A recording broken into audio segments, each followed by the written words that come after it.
Sen bırak. Hamide terliğimi alsın. Hayır, yiyecek onu. Çiğner. Oğlum. Tamam, başka bir şey. Tamam tamam başka. Gel kötü verin. Gel. Tamam. Gel sen yap. Ya topunu alsın.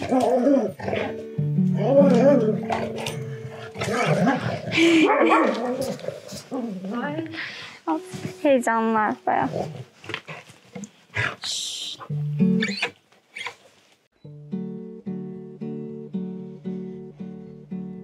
Oh mon amour, viens dans mes bras. Je t'attendrai jusqu'à mon cœur s'arrête. Oh mon amour, viens vers moi. Et nous regarderons la lune qui chante. Oh mon amour, je suis folle amoureuse de toi.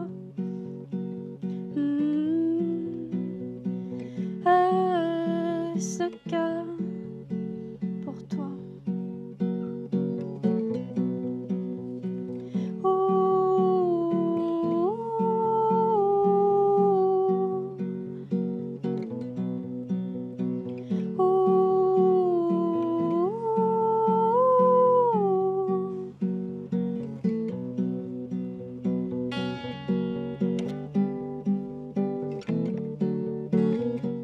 Ben Deniz Sarı YouTube kanalıma hoş geldiniz. Bugün Muğla Datça'dayız. Muğla yolculuğumuzda sizlerden tavsiyeler istemiştik. Birçok takipçimizden gelen mesajlar vardı. Hepsine gitmemiz mümkün olmuyor. Özellikle zamanımız kısıtlı olduğu için bazılarını elemek zorunda kaldık. Ama şimdi size tanıtacağım kişiyle ilgili çok fazla talep geldiği için kendisiyle görüşmeye karar verdik. Ayşegül Uçar'ı bugün tanıyacaksınız. Kendisi yurt dışında bir komünde büyümüş. Doğada yaşam, vegan beslenme, spiritüel yolculuk konularında videolar çekiyor. Fransa'da büyümüş Ayşegül Uçar'ın çocuğuyla birlikte Türkiye'ye taşınma hikayesini bugün izleyeceksiniz. Hazırsanız yayınımız başlıyor.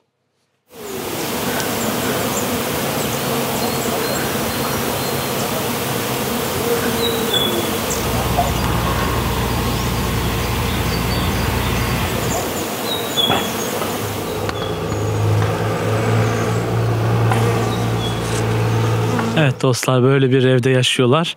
Evin bahçesinde çok sayıda badem ağacı var. Şimdi biraz sonra onlar hazırlık yapıyorlar şu anda. Biraz sonra onlarla tanıştıracağım sizi. Gördüğünüz üzere bahçede hem portakal ağaçları var, limon ağaçları var, badem ağaçları özellikle bu bölgede çok meşhur. Badem ağaçları var. Evin bahçesinde şöyle 2 tane ev var. Şurada sol taraftaki evde kalıyorlar arkadaşlar. Bu sağ taraftaki ev Sita'nın müzik atölyesi ve depo olarak kullanıyorlar. Şimdi biraz onlarla tanışmadan önce şöyle doğayı sizlere göstereyim arkadaşlar. Bakın. Muazzam bir gün, ara ara bulut geliyor güneşin önüne, ara ara da güneş çıkıyor. Şöyle bir bahçede şimdi biraz sonra buluşacağız arkadaşlar.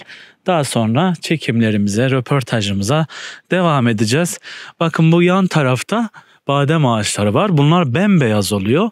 Biraz daha yukarıda, bakın şurada gördüğünüz üzere sanki ağaçların dallarına kar yağmış misali. Ben ona benzettim. Şimdi evi de biraz dışarıdan göstereyim size. Biraz sonra onlarla çekimimize buradan başlayacağız. Evde şu şekilde 2 katlı taş yapı. Böyle 2 katlı olmasına bakmayın. Aslında küçük bir ev. Yaklaşık 5-6 yıldır burada Datça'nın bu güzel şirin köyünde yaşıyorlar. Şimdi bahçede onlarla görüşme anımızdan itibaren videomuza başlayacağız arkadaşlar.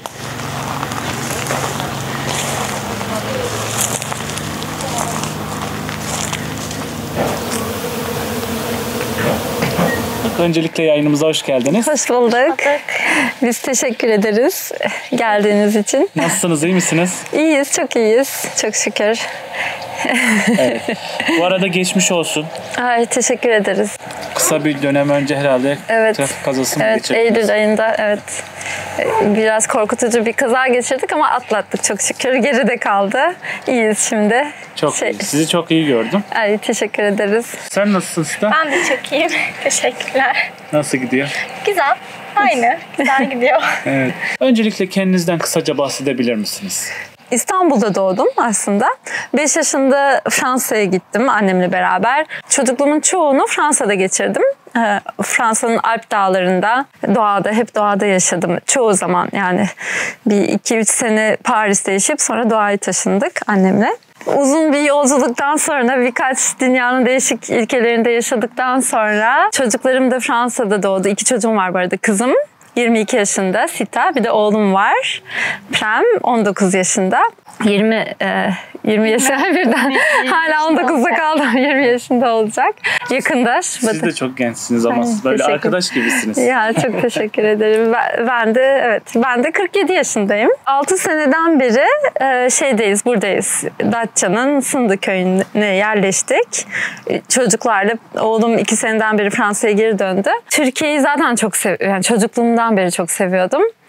Datça'yı da ayrıca hep çocuklar küçükken eşimle tatile gelirdik. Anneannem şeyde yaşıyordu, Gümüşlük'te yaşıyordu. Tatile oraya gidip oradan kaçıp buraya gelirdik mutlaka 2 haftalığına. Ve hep böyle Datça'nın böyle pembe taşları vardır deniz kenarında, bilir misiniz bilmiyorum. Ben Datça'ya özel deniz kenarında. Onlardan toplayıp hatta birkaç tane böyle yanımda hep tuttum. Onları taşındığım her yere götürdüm ve hep şey diyordum. Bir gün Datça'ya geleceğim, bir gün Datça'da yaşayacağım diye ve en sonunda geldik. Geldiniz. Şimdi tabii o nedenlerine biraz sonra geleceğiz. Evet. Sita'yı da tanıyalım. Evet. Ya. Hanımefendi. Çok başarılı değiliz bu konuda kendimiz. Hani kendini biraz anlatabilirsin. İlgi alanım müzik. Hep müzikle büyüdüm küçüklüğümden beri. Hep annem de dansçı olduğu için hep sahnede büyüdüm. Evet, asıl mesleğim dans. Sonra ben de ilerledikçe müzisyen olmayı karar verdim. 17 yaşında olacak ama küçükken müzisyen olacağımı da biliyordum bence. Ama herhalde découvrir. Kendini keşfettin. Keşfediyordum. Evet. Her insan kendisini keşfediyor. Müzik yapıyorum. İşte albüm çıkartacağım umarım yakında. Evet, umarım. Çok güzel. Öyle. Çok güzel kendi şarkıları, kendi besteleri. Bu arada bestelerini nerede paylaşıyorsun? YouTube'da, Instagram'da ama çok şu anlık paylaşmıyorum albüm çıkacağı için. Evet. Kısa parçalar. Evet. Ve biraz sürpriz olsun istiyorum. Sizi özellikle takip eden Sude. Yani bizim yeğenimiz size söyledi. Evet, özellikle söyledim. bir de Ayşegül Hanım'la mutlaka çekim yapmanız gerekiyor. Ay Sude'ye de çok teşekkür ederim. Sadece Sude değil, onun dışında takipçilerimizden de bazı yazılar geldi. Ya. İşte onlar da sizi tavsiye ettiler. Ya, Şimdi sağ olsunlar. Sude dedi ki Ayşegül Hanım dedi aslında Alplerde, Alp dağlarında komünde büyümüş birisi.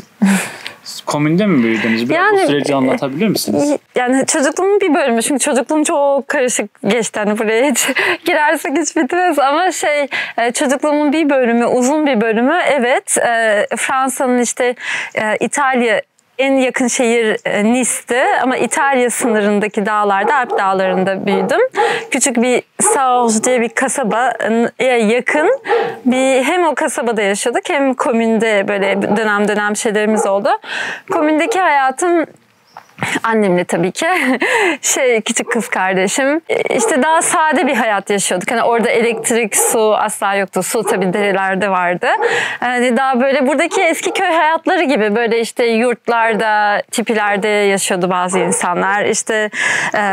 Yıkamak için suyumuzu kuzinede ısıtıp karların arasında hızlıca yıkanıp böyle yine çadıra girip ısınıyorduk. Çamaşırlarımızı her şeyimizi kendimiz yapıyorduk.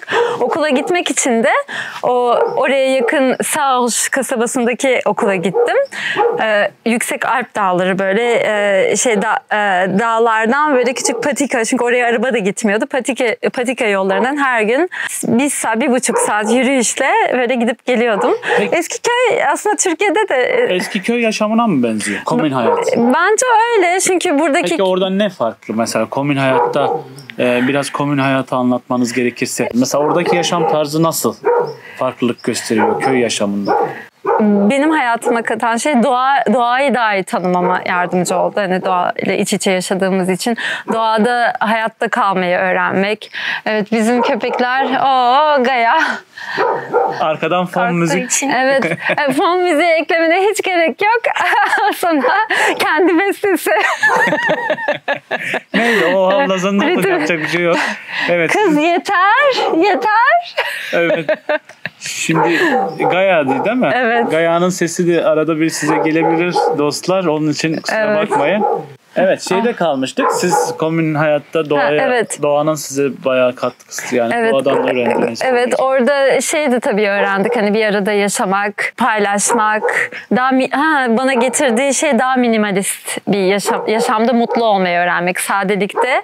Hani fazla bir şey olmadan aslında mutlu olmayı öğrenmek. Hani bunu öğrenmek değil, aslında kendiliğinden doğal bir şekilde oluyor. Hani böyle nasıl, belki bilirsiniz hani şehirde yaşadığımızda ya da yani bu modern çağda böyle kampa gittiğimizde, bir haftalık kampa gittiğimizde böyle mutlu oluruz ya, işte her şey çok sade, birkaç kıyafet, çadırda uyuyoruz, hep doğadayız. Dayanışma var değil mi orada? Evet. Öncelik değil, ne iş yapıyorsun, hangi eğitimden geldin. Öncelik olan uyum, yani nasıl anlaşıyorsun, nasıl saygı duyuyorsun, nasıl beraber yaşayabiliyor musun?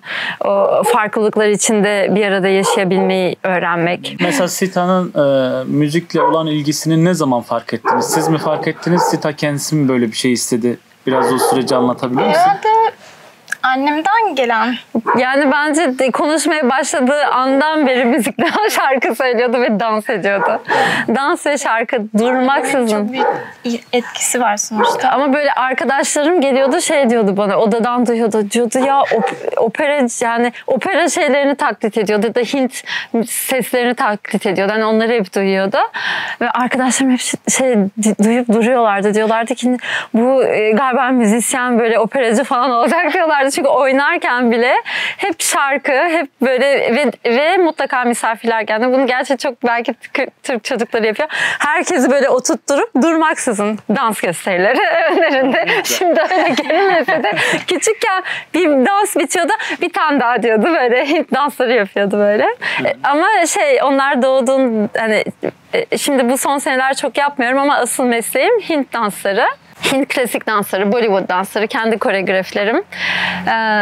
Onun için yani bunlar derken Sita ve Prem de öyleydi. Çünkü Prem de küçükken oğlum da dans etmeyi seviyordu ama Sita da yani daha yürümeyi öğrenmeden ilk adımları dansla başladı. Böyle Hint dans adımlarıyla, notalarıyla. Çünkü Hint dansları biraz zor bir dans olduğu için çalışma saatlerim günde yani ortalama 10 saat dans çalışıyordum. Öyle diyeyim. 10 saat dans çalışıyordum. Onlar da arada onlara yemek veriyorum, ilgileniyorum. Onlar da böyle yanımda oyuncaklarıyla beni seyrediyorlardı. Peki dansla olan ilginiz ne zaman başladı? Dansa olan ilgim ya aslında çok küçük yaşta başladı. Annem İstanbul'dayken balerindi Atatürk Kültür Merkezi'nde. Sonra her şeyi bırakıp Fransa'ya taşındı. Orada Paris'te ilk önce baleyle başladı. Bir de ondan önce daha anneannem de atölye şefiydi Atatürk Kültür Merkezi'nde, baş terziydi. Ben ondan önce zaten bebekliğimde hala hatırlıyorum. Hep böyle bale provalarını falan seyrediyordum hatta böyle sahneye kaçıp çıkmıştım.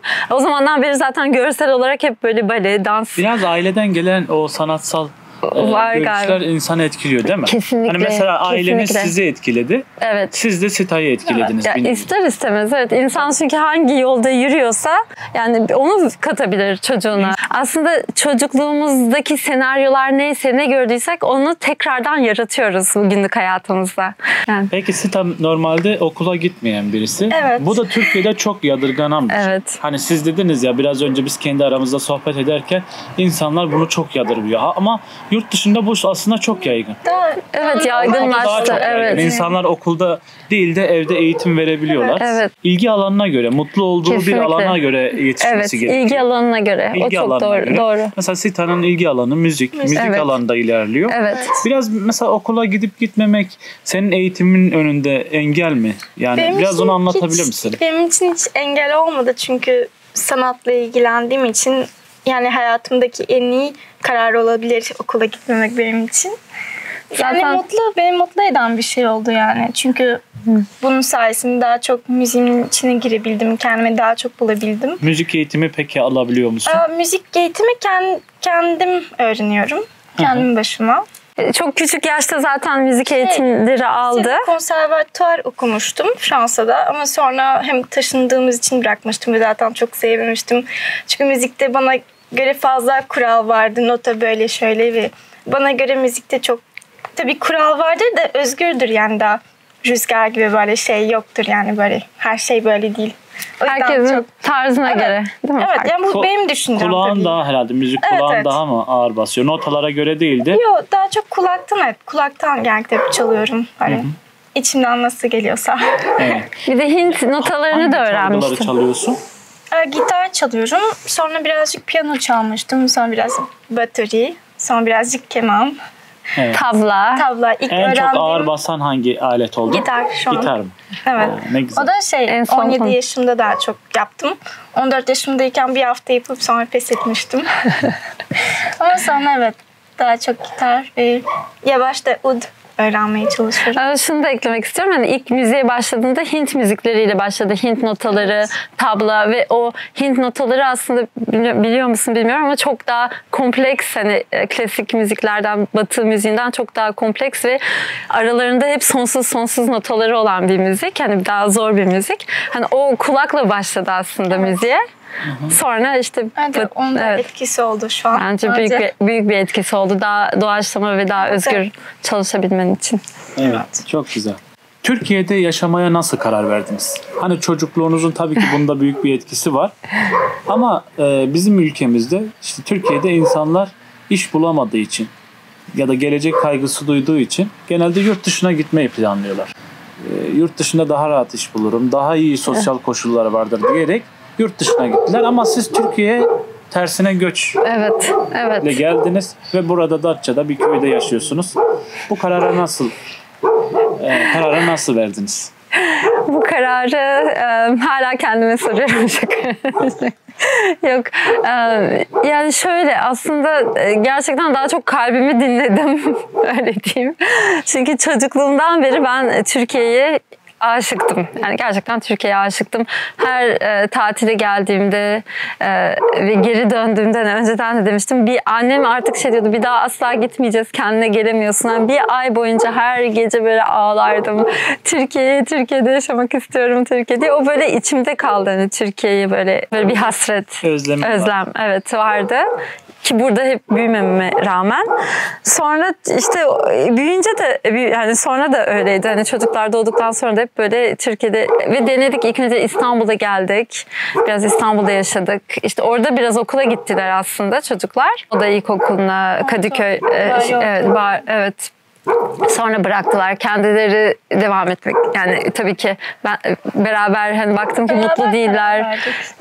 Biraz zorlanıyorlardı. Mutlu değildi Sita özellikle okulda. Türkçe okuma yazma var değil mi? Evet tabii ki var. Orada 3 sene okudum Türkiye'de. Evet. Var. Okulda da eğitim gördünüz yani. Evet. Bu konuda Sonra da zorlanmıyorsun. evet. Sonra daha çok yani tamam küçüklerdi ama gerçekten bütün ilgileri daha çok sanattaydı. Prem'in de daha çok spor gibi şeyler. Yani okulda mutlu değillerdi. Yani ben de zaten okulsuz eğitim o unschooling onu zaten biliyordum. Hani etrafımda yapanlar vardı yabancı ülkelerde. Ben de böyle bir babalarıyla aslında böyle bir karar verdik. Evet. Bir de gezdiğimiz için Fransa'da. Evet, çok geziyorduk. Bir sene İstanbul'da yaşayıp bir sene Fransa'da bir de okul değiştirmek falan. 2 kez Kaliforniya'ya gittik. Bir kez oraya taşınıyorduk. San Francisco'ya taşındık. Evet. Yine annem sonra Türkiye'ye geldik. Evet, biraz yay burcumuz ağırlıklı olduğu için Türkiye hep beni aslında birçok yere taşınıyorduk. Fransa'dan işte bir Hindistan'a her şey yapmıştık. Pondichéry, Güney Hindistan'a taşınacaktık. Sonra o sıralar kağıtları yaparken her şeyi hazırlamıştık Hindistan'da. Bekleme sürecinde Fransa'da beklemek istemedim. Türkiye'de bekledim. Türkiye'de beklerken yine Türkiye vazgeçtirdi. Yok Türkiye'de yaşamak istiyoruz biraz dedik. da insanın kökleri burada galiba. Hep beni çekti. Mıknatıs gibi yani aslında bir mantık şu an mantıklı olarak düşünürsek Fransa'da kalmamız hem mesleğim açısından hem maddi açıdan çünkü orada danslarımda çok daha başarılıydım hani maddi olarak da çok daha rahattım ama böyle gerçekten böyle Türkiye mıknatıs gibi bizi çekti. Peki yani Türkiye'de geçinmekte zorluk çekiyor musunuz? Neyle geçimini sağlıyorsunuz? Biraz O konular biraz ince konular. Yani şu an Biraz. evet, şimdi YouTube kanalım var. Onun dışında önceden buraya geldiğimde bir iş açmıştım. Kanalınızın ismini de söyleyebilirsiniz. Tabii. Gerçi onu değiştirmeyi düşünüyorum. Yani aslında Raw Thyself. Çünkü ben İngilizce başlamıştım. O Türk takipçilerim yoktu eskiden. Ama Ayşegül Uçar yazarsanız çıkıyor. Ayşegül Uçar yazarsak çıkıyor. Evet, şimdi takipçilerimin çoğu Türk. Evet, bizim de kanalımızı izleyen dostlar, arkadaşlar, Ayşegül Hanım'ın Sita'nın günlük yaşamına bakmak istiyorsanız kanalını takip edebilirsiniz. Linkini de yine açıklama kısmında bırakacağım. Şimdi ekranlarda da zaten göreceksiniz. Evet, teşekkür ederiz. Bu arada eviniz kira mı, size mi ait? Evimiz kira. Ev sahibi de arkadaşlarımız. Arkadaşımızın arkadaşı olduğu için şanslıydık. Hani böyle bir ev bulabildik. Pahalı mı, uygun mu, nasıl fiyatlar? Yani tam fiyatını söylemeyeyim burada, değil mi videoda, ama uygun, şundan dolayı ev sahiplerimiz sağ olsunlar. Bize yani dostlarımız aynı anda bize hani destek oluyorlar ve hani 5 köpekle de biliyorsunuz çok fazla bir yere gidilmiyor. Hani biraz Doğru. Onlar da bahçe. sizin çocuklarınız gibi artık. Kesinlikle. Onları burada sahiplendik. Onları asla artık geride bırakamayız. Peki Sita'ya da sorayım o zaman. Günlük nasıl geçiyor zamanın burada? Sıkıldığın oluyor mu?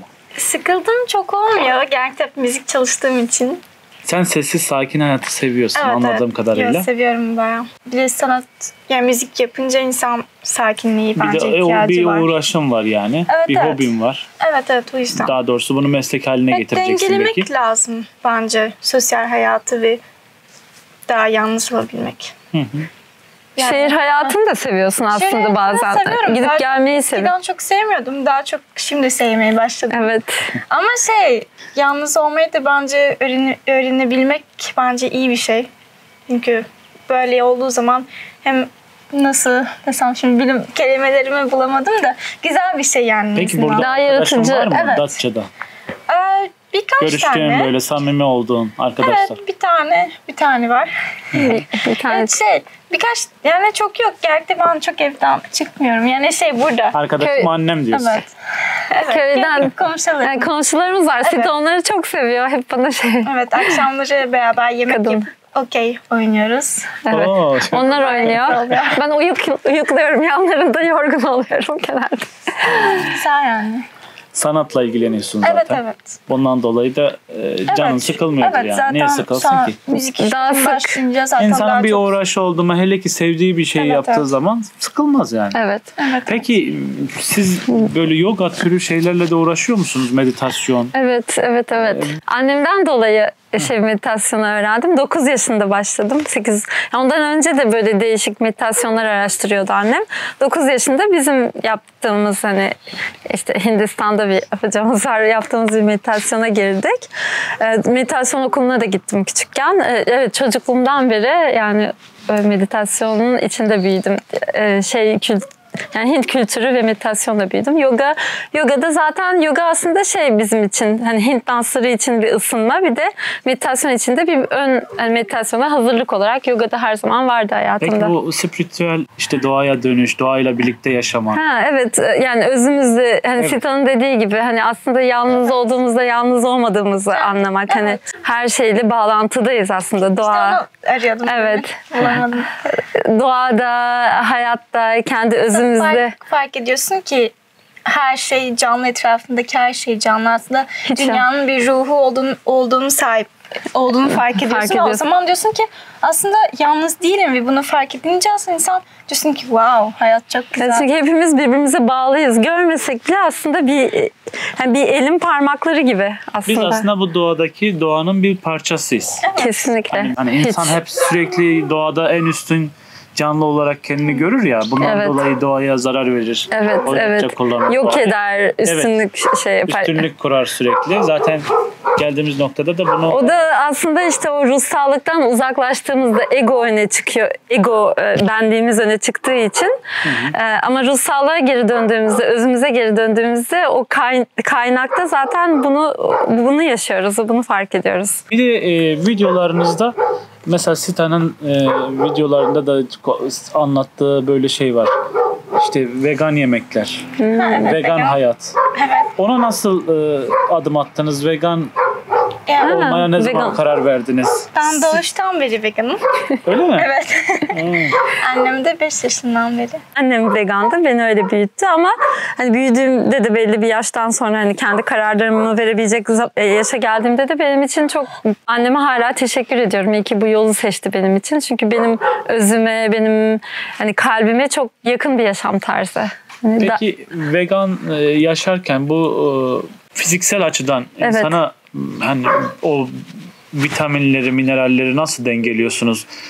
Kolay bir şey mi yani vegan yaşam? Evet yani bence kolay bir şey çünkü o vitaminler, mineraller zaten bütün doğadan, topraktan gelen bütün besinlerde var. Mesela bir inek ya da dünyanın en güçlü hayvanı fil ve vegan ve proteini eksik değil, mineralleri, vitaminleri bedeninde eksik değil. Hani doğadaki bütün besinlerde ihtiyacımız olan şeyler, proteinler, mineraller, vitaminler var. Kadınlarla ilgili yaptığınız çalışmaları anlatabilir misiniz? Köy kadınlarıyla ilgili. Tabii ki. Aslında mesleğimle ilgili sorduğunda hani sonra başka yerlere daldık onu söyleyecektim. İlk buraya geldiğimde ben yazma takmayı çok seviyorum ve çok yabancı takipçim vardı. Hani ilk önce Türkiye'de takipçilerim yoktu.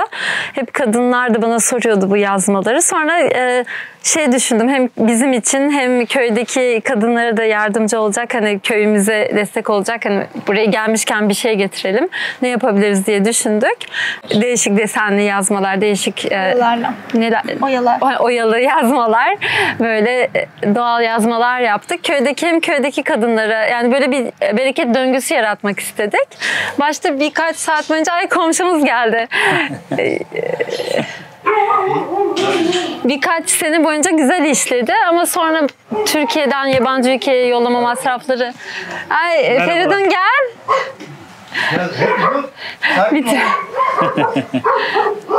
Komşumuz.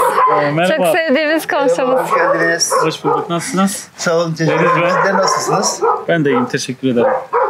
Çekim yapıyoruz öyle. Ya, Sanırım siz de Ben YouTube. YouTube kanalında. iyi. Asıl YouTube kanalımda benim için gelmiyorlar. Feridun'u seyrediyorlar. Asıl starımız, rockstarımız Feridun. Köyle ilgili biraz senden bilgi alabilir miyiz? Burada yani zaten sulu tarım yapma imkanımız olmuyor. Bizim de su yok. Kuru. Su Evet. içmek için zor buluyoruz. Kuru tarım işte basit. Badem, zeytin dikiyoruz arazilerimize. Köylünün geçim kaynağı neye dayalı? Yani köylünün geçim kaynağı genelde daha önceden beri çiftçilikle meşgulü işte. Hayvancılık vardı. Şimdi artık millet sosyete oldu. Her şeyi bıraktılar. Çalışmayı tamamıyla bıraktılar. Hele genç kuşak hani turizmle bilmem ne bileyim gemicilikle iş yapıyorlar, ilgileniyorlar. Deniz sahiline biraz Denize mesafeliyiz. kaç kilometre? 5 kilometre. 5 kilometre Çok yakın. uzak değiliz de. Arabayla 5 dakika 6 dakikada varıyoruz işte. Anladım. Tamam. Teşekkür ederiz verdiğiniz İyi. bilgiler için. O zaman biz devam edelim abi. Müsaadenle. Tabii. Burada videolarınızı çekerken genelde böyle doğada yürüyüşler yapıyorsunuz. Evet. Annem Evet, biz ya da bazen beraber. Evet. Onu biraz anlatabilir misiniz? Çok Siz de hani genelde yürüyüşleri müziğini seviyor musunuz birlikte? Ya ben çok evde kalmayı tercih ederim müzik yapmaya ama annem genellikle gidiyor onunla. Evet, köpeğimizle gidiyorum. Bazen ben de geliyorum. Bazen Feridun gitti. Bazen Feridun'la gidiyoruz. Bazen köydeki komşu kadınlarla çıkıyorum. Olmayacak tek başıma da yani gidiyorum. Denize gidiyor musunuz? Denize Yazın. araba kazasından önce sık sık gidiyordum da şimdi arabamız parçalandığı için artık arabamız yok. Şey var mıydı, kaskosu, sigortası falan? Evet ama onu karşılamadı çünkü yani oğlum kullanıyordu ama bizle ilgili de bir şey değildi. Frenleri tutmamıştı arabanın. Peki şu an ulaşım aracınız Şu an yok mu? yok. Evet. Anladım. Üzücü olmuş. Olsun. Umarım tekrar yine böyle bir şeye kavuşursunuz. Olsun. Ekonomik anlamda. Biraz müsaitse hem bahçenizi gezelim hem böyle evin içini görelim. Tabii ki Müsait de. misiniz? Tabii ki de. Tamam. Biraz dağınık Çok olabilir. güneşte tuttum çünkü sizi. Olsun olsun. Biraz gezelim. D vitamini yüklendik. Tamam, teşekkür ederim. O zaman geçelim. Geçelim. Oh mon amour, notre histoire s'arrête ici.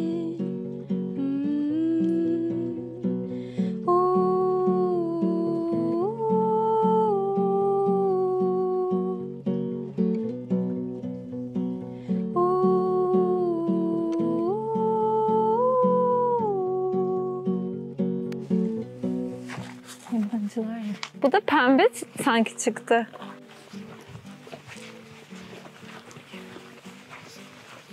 Badem zamanı olduğu için ve badem çiçekleri açtığı için. Evet. Bahçeden başlamak istedik. Evet. Böyle bir de yemyeşil. Hani en güzel zamanı Datça'nın. Çünkü yazın daha kuru. Bildiğiniz gibi daha kuru bir iklim. Ama bu zamanlar böyle yemyeşil. Tam böyle yağmurların olduğu zamanlar. Gördüğünüz gibi. Evet.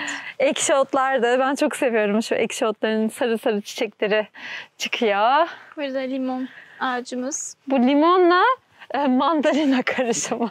Evet, mandalina Bu ilginç veriyor. bir ağaç. Hem limon hem mandalina veriyor. Gördüğün gibi. Allah. Hem limon hem mandalina. Bir dalından böyle mandalina çıkmış. Limonlar da olmuş. Bir de bu kokuları paylaşabilsek. Böyle çok güzel kokuyor. Hadi gel. Sen de gel. Hepimiz de var. Bizim mutluluk kaynağımız. Çiçekler. Bir de böyle rüzgar esince kar gibi gerçekten böyle dökülüyorlar. Sonra Burada zenbeğimiz var. Bu da ilk göz ağrımız. Öyle.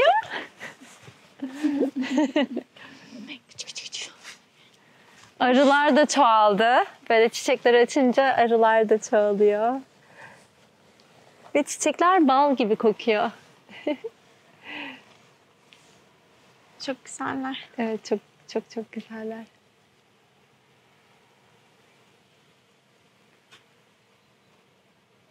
Balarları bayağı var üstünde. Çok evet. Çok güzel bir şey. Evet, insana böyle neşe getiriyorlar. Tam bu zaman gerçekten çok neşeli bir, doğanın neşelendiği bir zaman. Canlandığı, neşelendiği. Bu dal da fırtınadan kırılmıştı, bayağı koptu. Ona rağmen doğanın ne kadar güçlü olduğunu gösteriyor. Ona rağmen çiçek açtı. Çok çiçek açan oldu. Evet, kışın başında büyük fırtına varken koptu bir gece. Yani şu kadarcıktan tutarak böyle yine de çiçek açtı. Güneş Hanım güneşleniyor. Değil mi kızım? Burada sol tarafta bir evimiz var. Onu anlatabilirim. Ha, evet. Burada Kullandığımızda. burası da küçük Küçük ev. Yani hem depo olarak birazcık hem müzik stüdyom benim çalıştığım. Şimdi ailemiz gelince yazın, kışın Orada biraz soğuk kalıyorlar. orası, bayağı soğuk. Hani kış buzdolabı gibi içi. Ama yazın ailemiz gelince kalıyor. Bu ev büyük görünüyor ama aslında çok küçük büyük ev. değil.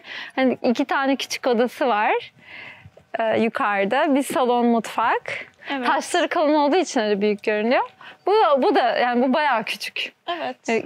Bu tarafta küçük bir, burası mutfak gibi. Tarafı, ortasında da Ortada tuvalet. banyo. Bu taraf. Atölyeni görebilir misin? Tabii ki. Gösterebilirim. Birazcık içi dağınık ama. Biraz toparlama şeylerimizi bitirmedik. Ahşap olmaları çok güzel. Burada Ha, evet, evet. Ahşap ve Kediler taş var. bir arada. Burada bir toparlama sürecindeydik onun için. Orası biraz dağınık. Cipsi Hanım, Levi Hanım. Tatlılara bak. Evet, Burası da burası. müzik köşesi. Sen Burası Gelin. Sita'nın müzik evet. atölyesi. Müzik çalıştığım yer. Çalışıyorsun burada. Evet. Böyle. Müzik aletleri. Evet, gerçekten burası en çok geçirdiğim yer burası. Bayağı. Zaman geçiriyorsun. Evet. Peki ne zaman bize çalacaksın?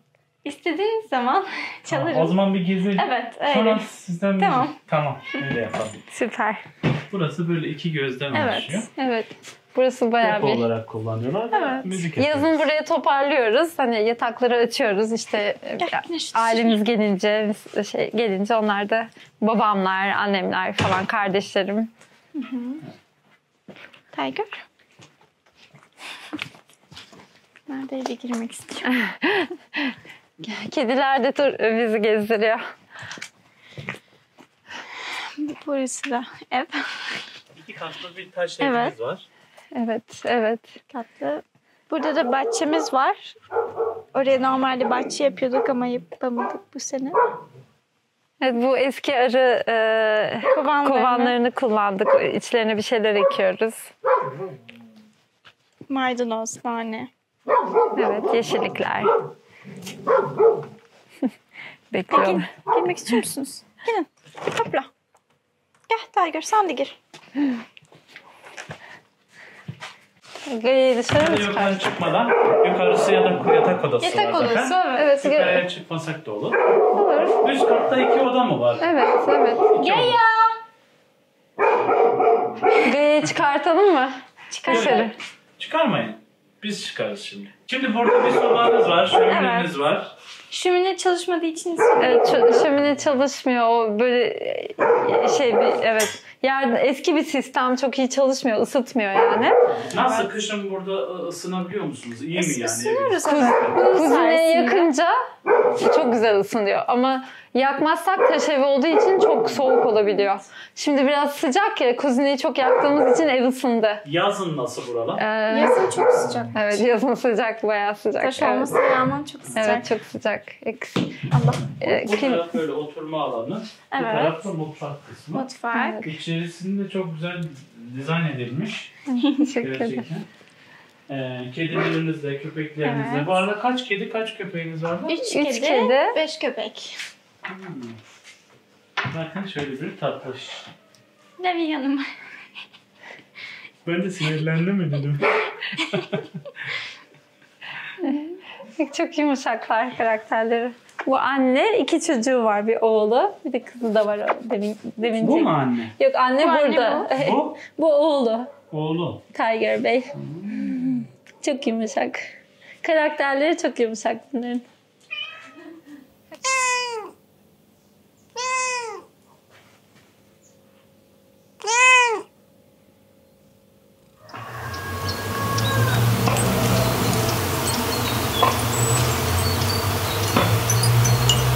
Sen ne zaman hazır olursan.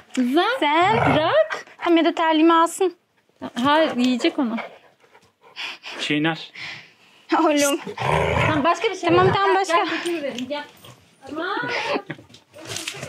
Gel, gel. Ya topunu alsın.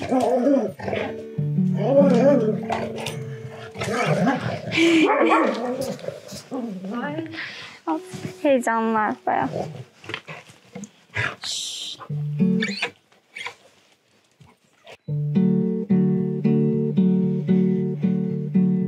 Oh mon amour, viens dans mes bras. Je t'attendrai jusqu'à mon cœur s'arrête. Oh mon amour, viens vers moi. Et nous regarderons la lune qui chante. Oh mon amour, je suis folle amoureuse de toi.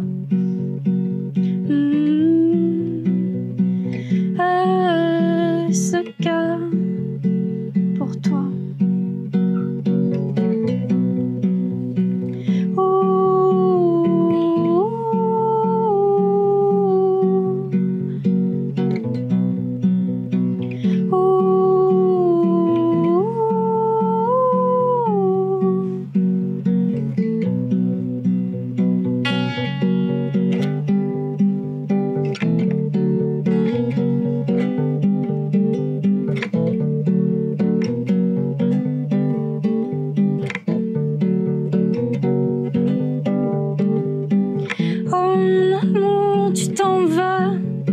Et je te crie de revenir. Oh mon amour, tu sens t'arrêter, mais c'est juste le soleil qui a arrêté de tourner. Oh mon amour, notre histoire est comme la lune et le soleil qui semblent jamais se retrouver.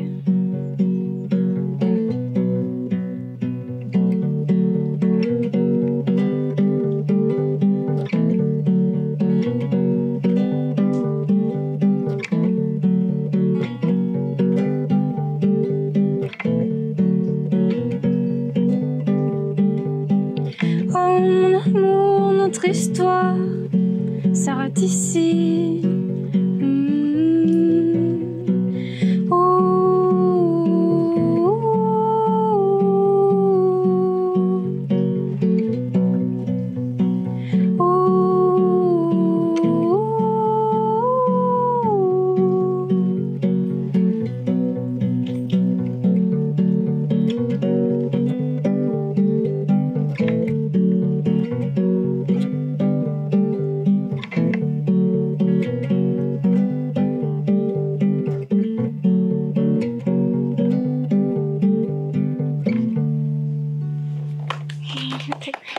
Biraz heyecanlıydım başta. Ya çok güzel. Ağzına yüreğine sağlık. Çok teşekkürler. Peki şey var mı? Fransızcaydı bu herhalde. Türkçe Türkçe de var mı? Türkçe de Bir var. tane de Türkçe söyleme Evet. şansın var mı?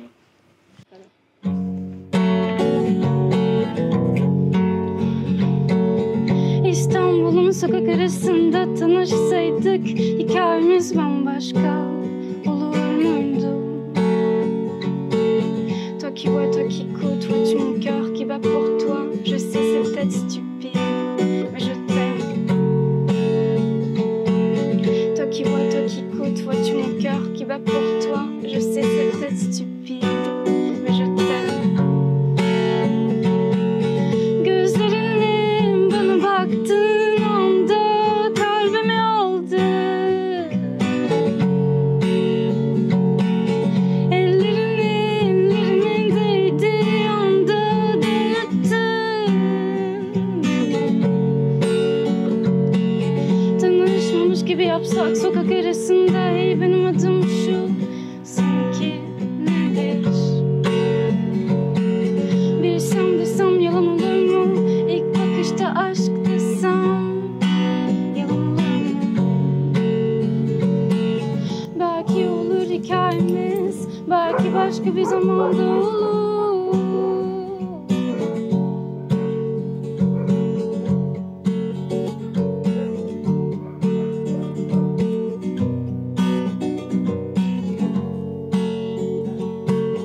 Toi qui vois, toi qui écoutes, vois-tu mon cœur qui bat pour toi? Je sais c'est peut-être stupide, mais je t'aime. Toi qui vois, toi qui écoutes, vois-tu mon cœur qui bat pour toi? Je sais c'est peut-être stupide, mais je t'aime.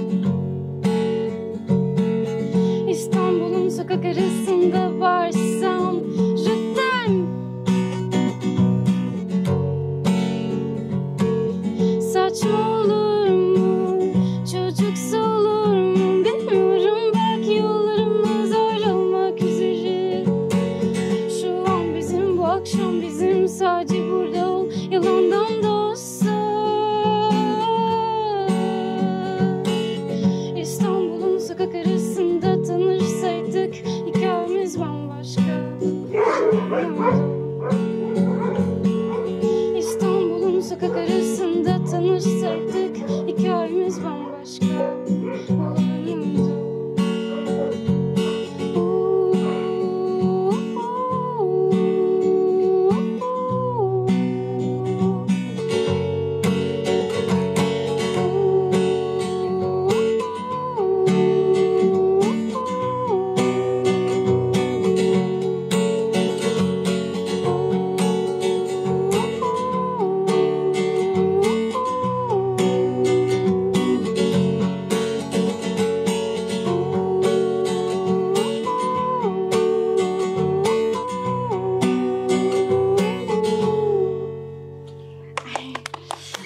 Stan'ın sesi çok güzel. Umarım gelecekte çok güzel yerlerde göreceğiz seni. Teşekkürler.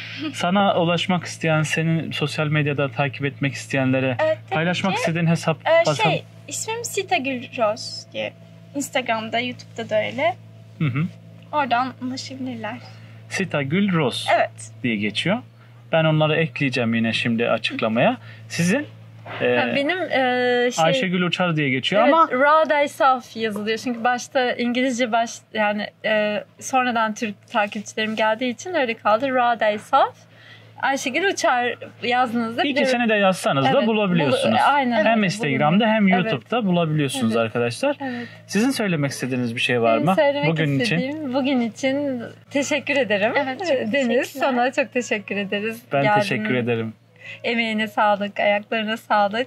Seninle iyi ki tanıştık. Gerçekten çok güzel bir insansın. Çok kalbin çok güzel. Hani senin sayende de böyle, sen de aslında bizi böyle rahat hani konuşturabildin. Çünkü dediğim gibi aslında o kadar da sosyal değilim. Hani kendi bloglarımı çekerken insan tek başına çekmek kolay oluyor ama şey de çok önemli. Sizin de enerjiniz çok güzel. İyi ki Ben sizi de tanıdım. Karşılıklı. Gerçekten çok güzel bir ailesiniz. Teşekkür ederim. Sita da umarım istediği seviyeye ulaşır. Müzik alanında onu çok güzel yerlerde görürüz. Evet.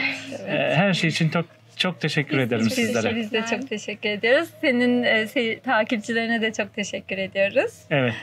Kaz Dağları'na, Çanakkale'ye, Balıkesir'e de yolunuz düşerse her zaman isteriz. bekleriz. Evet. Orada da bir kapınız var, bir eviniz var. Çok teşekkür ederiz. Çok mutlu olduk. Çok isteriz. İnşallah bir gün geliriz. Sizleri görürüz. Hem oralarda gerçekten çok güzelmiş.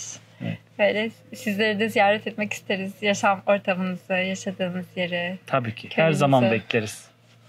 Teşekkür ederiz. Görüşürüz. Kendinize Kendinize iyi çok iyi bakın. bakın.